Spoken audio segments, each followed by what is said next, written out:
بسم الله الرحمن الرحيم. Did you ever feel deeply hurt or negatively impacted by someone such that you felt enraged and could not imagine ever accepting them back in your life? Did you feel that your rights were violated and perhaps you sought revenge against those who violated you? Take the story of Hurr ibn Yazid al-riyahi. He was a commander in the army of Yazid, fighting Imam Husain.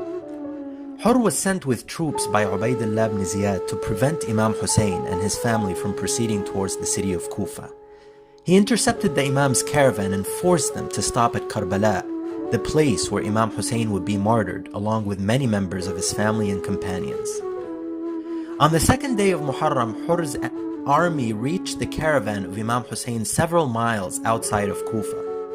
His men and horse were very thirsty and they requested water from Imam Husain.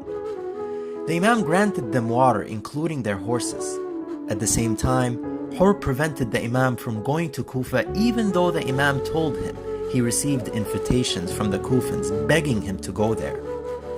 Hurr and his army proceeded to follow the Imam until they reached Karbala, where they stopped.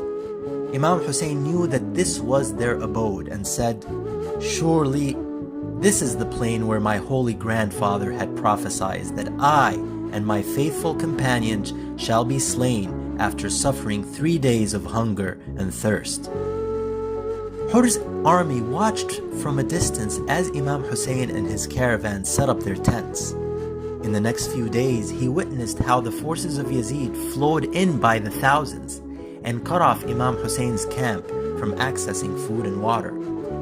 He heard the cries of the women and children. He started to reassess his stance and decided to turn towards the truth and liberate himself from falsehood.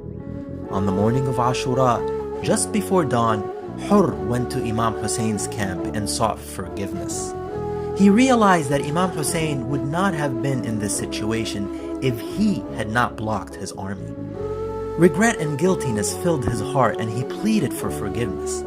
He threw himself at the Imam's feet and asked to join his army. Imam Husain, being the embodiment of mercy and forgiveness, responded to him saying, "Hurr, I forgive you. I assure you that my grandfather, the Holy Prophet, also forgives you." No action, as worse as it may seem, is excluded from the mercy and forgiveness of God.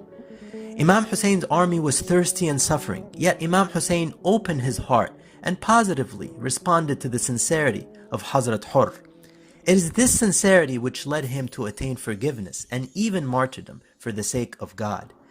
It's never too late to repent. Learn to forgive others and be merciful to them when they ask for forgiveness.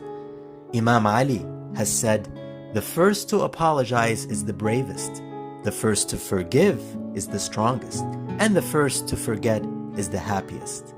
Become Hussaini and learn to forgive, for if we cannot forgive, how can we expect to be forgiven by God on the Day of Judgment?